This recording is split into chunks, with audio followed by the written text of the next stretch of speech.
فلسطین کے تعلق سے مختصر چند منٹ میں اپنی بات ختم کر کے آگے بات بڑھاتا ہوں۔ کیوں؟ اس لیے کہ ہمارے بہت سارے مسلمان صرف اتنا جانتے ہیں کہ وہاں مسلمان رہتے ہیں، لہذا مسلمانوں پر ظلم ہو رہا ہے، لہذا یہ صحیح نہیں ہے۔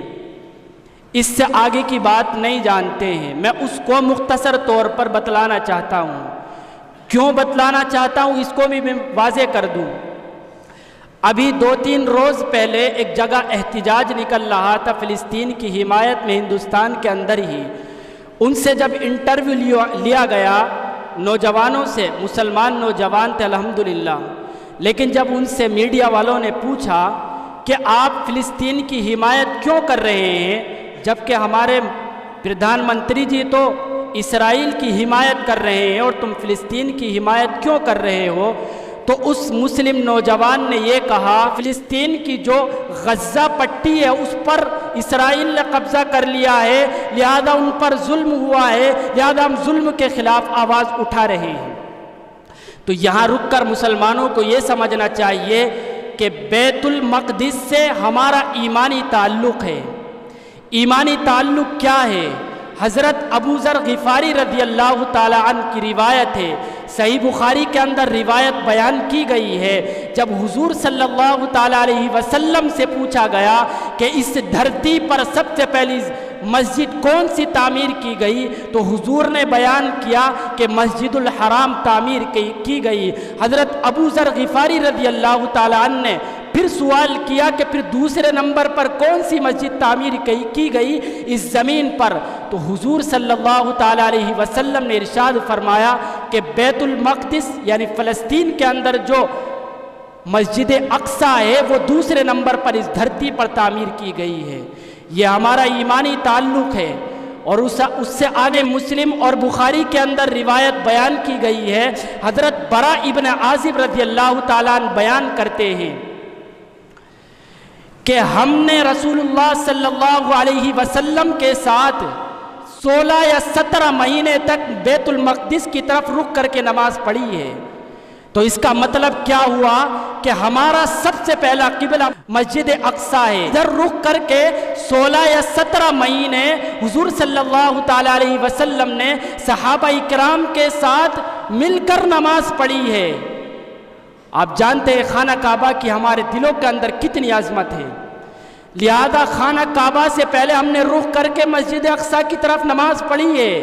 وہ نوجوان جو صرف یہ کہتے ہیں کہ زمین ہڑپ لی گئی ہے، یقیناً ہڑپی گئی ہے، لیکن میرے بھائیوں ہمارا مسجد اقصیٰ سے ایمانی تعلق ہے، اور مسجد اقصیٰ کو خوش قسمتی حاصل ہے کہ حضور صلی اللہ تعالی علیہ وسلم نے ارشاد فرمایا کہ قیامت تک جماعت مستقل ایسی رہے گی جو ایمانی اعتبار سے بڑی مضبوط اور طاقتور ہوگی، اور یہ قیامت تک رہے گی، اور اس کی ایک جماعت کا ٹکڑا مسجد اقصیٰ کے ارد گرد رہے گا۔ ویسے تو ایک جماعت مستقل طور پر دشمن سے جہاد کرتی رہے گی، لیکن اس کا کچھ ٹکڑا مسجد اقصیٰ کے ارد گرد رہے گا۔ میں یہ بات کیوں کہہ رہا ہوں؟ حماس کا جو تنظیم کا سربراہ ہے اس نے کہا کہ ہماری جماعت کے اندر وہ لوگ شامل ہیں جن کی نماز بھی قضا نہیں ہوتی ہے، لہذا اگر ہمیں پتہ چل جاتا ہے کہ اس آدمی کی نماز قضا ہوئی ہے ہم اس کو اپنی جماعت سے نکال دیتے ہیں۔ چھوڑنے کی بات نہیں چل رہی، نماز قضا ہونے کے اوپر تنظیم سے نکال دیتے ہیں، یہ ان کا ایمانی جذبہ۔ اسی لیے تو وہ اتنی بڑی سپر پاور کے سامنے سینہ تانے ہوئے کھڑے ہیں۔ وہاں کا بچہ فوجوں کے سامنے سینے تانے کھڑے ہوا ہے، نہتے کھڑا ہے، اس کے پاس کوئی ہتھیار نہیں ہے۔ حضرت کے ساتھ کہہ رہا ہوں ہمارا بڈھا بھی، اور جو ایمانی اعتبار سے اپنے آپ کو بڑا طاقتور سمجھتا ہے، ایک فوج کے سامنے ٹک نہیں سکتا، لیکن وہاں کا بچہ بھی کئی سارے فوجیوں کے سامنے سینہ تانے ہوئے کھڑا ہے۔ یہ کیا ہے؟ یہ ایمانی جذبہ ہے۔ اس بات کو بیان کرنے کا مقصد یہ ہے کہ اپنے ایمانی جذبے کو مضبوط کر لو، ورنہ آنے والا دور بہت خطرناک ہوگا۔ حق اور باطل کی جنگ ہونی ہے آگے چل کر۔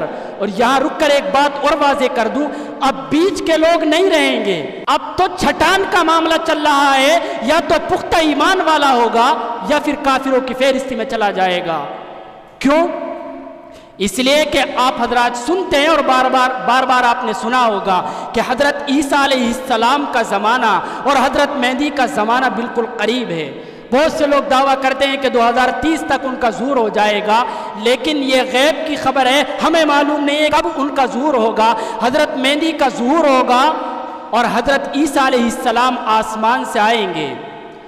اب میں یہاں ایک بات اور واضح کر دوں کہ اسرائیل اس قدر ظلم کر کیوں رہا ہے، وہ چاہتا کیا ہے مسجد اقصیٰ پر ظلم کر کے؟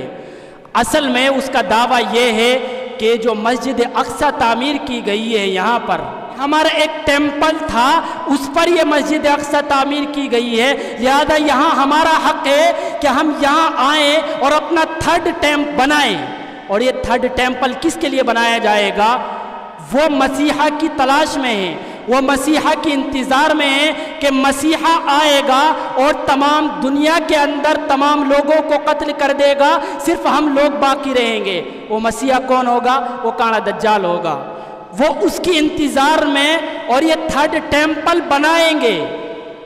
اور یہ بات میں اس لیے کہہ رہا ہوں، احادیث کے اندر جب ہم پڑھتے ہیں اور گہری نظر کے ساتھ دیکھتے ہیں تو تھرڈ ٹیمپل بنے گا، گریٹر اسرائیل بنے گا، تمام یہودی اس گریٹر کے اندر داخل ہو جائیں گے، اس کے بعد کانا دجال آئے گا، پھر حضرت عیسیٰ علیہ السلام آئیں گے۔ اس سے پہلے کانا دجال پوری دنیا کے اندر فساد مچائے گا اور اسی شہر کے اندر حضرت عیسیٰ علیہ السلام کا نزول ہوگا، اور اسی شہر سے حضرت عیسیٰ علیہ السلام کو آسمان پر اٹھایا گیا تھا۔ تو یہاں جب آئیں گے تو باب لد پر ایک جگہ ہے، وہاں کانا دجال کو قتل کیا جائے گا۔ تو یہ مختصر تاریخ ہے اس کی۔ وہ نوجوان جو صرف یہ کہہ رہے ہیں کہ انہوں نے ہماری زمین ہڑپ لی ہے ٹھیک ہے، لیکن ہمارا وہاں سے ایمانی تعلق ہے، ہمارا قبلہ اول ہے۔ حضرت ابراہیم علیہ السلام نے مسجد اقصیٰ کو تعمیر کیا تھا، حضرت زکریہ علیہ السلام وہاں رہے ہیں، حضرت داؤد علیہ السلام وہاں رہے ہیں، اور حضرت سلیمان علیہ السلام نے وہاں سے بیٹھ کر پوری دنیا پر حکومت کی ہے۔ اور وہ جو چونٹی کا واقعہ پیش آیا تھا وہ اسی شہر کے اندر پیش آیا تھا۔ اور ان سب سے بڑی بات یہ ہے کہ حضور صلی اللہ تعالیٰ علیہ وسلم کو جب معراج کی رات لے جایا گیا آسمان پر تو مسجد حرام سے مسجد اقصیٰ تک لایا گیا۔ یہ مسجد اقصیٰ وہی ہے کہ جہاں حضور صلی اللہ علیہ وسلم نے تمام انبیاء کرام کو نماز پڑھائی تھی، پھر یہاں سے براق پر سوار ہو کر حضور صلی اللہ تعالیٰ علیہ وسلم آسمان پر گئے تھے۔ تو یہ ہمارا مسجد اقصیٰ سے ایمانی تعلق ہے۔